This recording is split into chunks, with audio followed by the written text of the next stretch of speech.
রুদির কেবিনে ডক্টরের ছদ্মবেশ নিয়ে ঢুকে প্রমাণ জোগাড় করে রুদির খেলা শেষ করলো দীপা। হ্যাঁ বন্ধুরা, আমরা এমনটাই দেখতে পাবো অনুরাগের ছোঁয়া ধারাবাহিকের আগামী পর্বগুলোতে।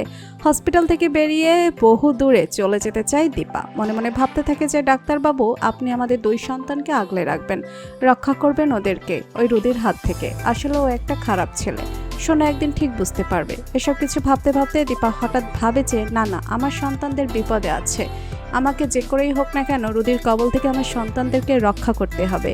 ওই রুদির পরিচয় কি তার উদ্দেশ্য, কেনই বা সোনার সাথে এসব কিছু করছে, আমাকে জানতেই হবে। দীপা মনে মনে ভাবে, তবে এইবার আমাকে অন্যভাবে খেলতে হবে। আগে প্রমাণ নিয়ে তারপর আমি রুদির মুখোশ সবার সামনে খুলে দেব।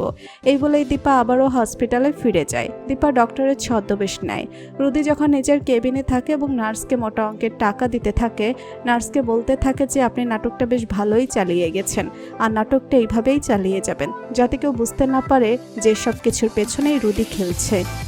গুলি চালিয়ে যে আমার কিছু হয়নি তা যেন কেউ বুঝতে না পারে।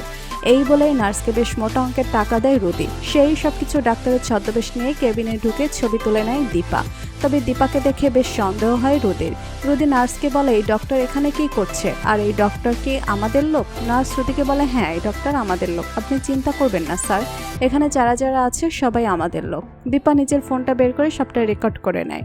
রুদি যা যা বলে নার্সকে সবটাই দীপা ফোনে রেকর্ড করে প্রমাণ জোগাড় করে, এবং দীপা মনে মনে ভাবে, রুদি, এবার তোমার খেলা আমি শেষ করব। এই বলেই দীপা প্রমাণ জোগাড় করে রুদির সামনে গিয়ে বলে, রুদি, তোমার খেলা শেষ, তুমি ধরা পড়ে গেছো। ডক্টর দীপাকে দেখেই চমকে যায় রুদি, বুঝতে পারে সে ফেসে গেছে। তো বন্ধুরা, তোমরা এটাই চাও তো যে এভাবেই যেন ডক্টর সেজে রুদি কেবিনে ঢুকে রুদির খেলা শেষ করে দীপা। ভিডিওটি ভালো লাগলে লাইক, কমেন্ট, শেয়ার করুন, আর আমাদের চ্যানেলে নতুন হয়ে থাকলে চ্যানেলটি সাবস্ক্রাইব করে রাখুন, যেন অনুরাগের ছোঁয়ার নতুন আপডেট সবার আগে পৌঁছে যায় আপনাদের কাছে। ধন্যবাদ সবাইকে।